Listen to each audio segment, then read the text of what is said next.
Hello అండి, అందరికీ నమస్కారం. మా ఇంటి ముందున్న పూల మొక్కల్లో కొత్త మొక్కలు తీసుకువచ్చాను.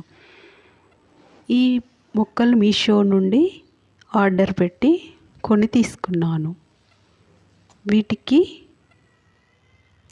185 రూపీస్ ప్రైస్ పడింది. చూడండి, ఇలా ప్యాక్ చేసి వచ్చాయి. ఈ ప్యాక్ తీస్తున్నాను ఇప్పుడు. హెల్తీగా వచ్చాయండి. ఎప్పుడైనా మొక్కలు తీసుకోవాలనుకుంటే ఇలా చలికాలంలో తీసుకోండి. చాలా పచ్చగా చక్కగా వస్తాయి. చూడండి, ఇలా అప్పటిదప్పుడు ఎండాకాలం కానీ వర్షాకాలం కానీ తీసుకోకండి అస్సలే.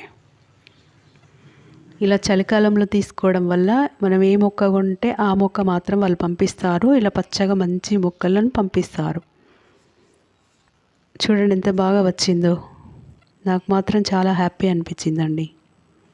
ఎప్పుడైనా తీసుకుంటే ఇలా తీసుకోవాలని అనుకున్నాను. ఇదివరకు తీసుకుంటే ఆకులు రాలిపోయి కొంచెం మామూలుగా వస్తూ ఉండేవి, కానీ ఇలా చలికాలం తీసుకుంటే ఇలా పచ్చగా వస్తాయని ఇప్పుడే నేను అనుకున్నాను. ఇది red colour, white colour flowers ఇస్తుందండి. అందరూ మొక్కలు ఇంటి ముందు కొంచెం ప్లేస్ ఉన్నా కూడా ఇలా చిన్న మొక్కలు తీసుకువచ్చుకొని మొక్కలు నాటుకోండి. పిల్లలతో కూడా నీళ్ళు ఇస్తూ ఉండండి. మీరు నీళ్ళు పోస్తూ ఉండండి. ఆరోగ్యానికి చాలా మేలు జరుగుతుందండి. స్వచ్ఛమైన గాలిని అందిస్తాయి. కుండీలో కూడా ఇలా చిన్న చిన్న మొక్కలు తీసుకువచ్చి పెంచుకోవచ్చండి.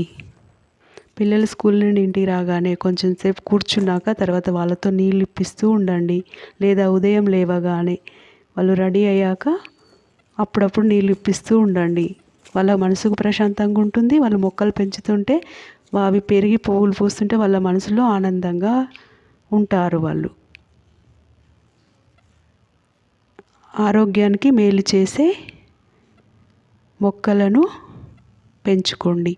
పెద్ద ప్లేసులు ఉన్న వాళ్ళు జామ మొక్కలు, మామిడి మొక్కలు, అరటి మొక్కలు, వేప మొక్కలు ఇలా పెద్ద మొక్కలను పెంచి పర్యావరణాన్ని రక్షించండి.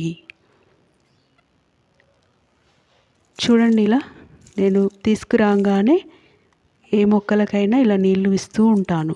ఎవరైనా అలాగే చేయండి. తీసుకురాగానే మొక్కలకు నీళ్ళు వేయండి ఫస్ట్. అవి కొంచెం హెల్తీగా తయారవుతాయి. చూడండి ఎంత బాగా వచ్చాయో. వీటి మొక్కలను పెంచుకోవడం వల్ల చాలా ఆనందంగా ఉంటుంది, మనసు ప్రశాంతంగా ఉంటుంది, ఆరోగ్యంగా ఉంటాము. కూరగాయ మొక్కలు కూడా పెంచుకోవచ్చండి. బెండకాయలు,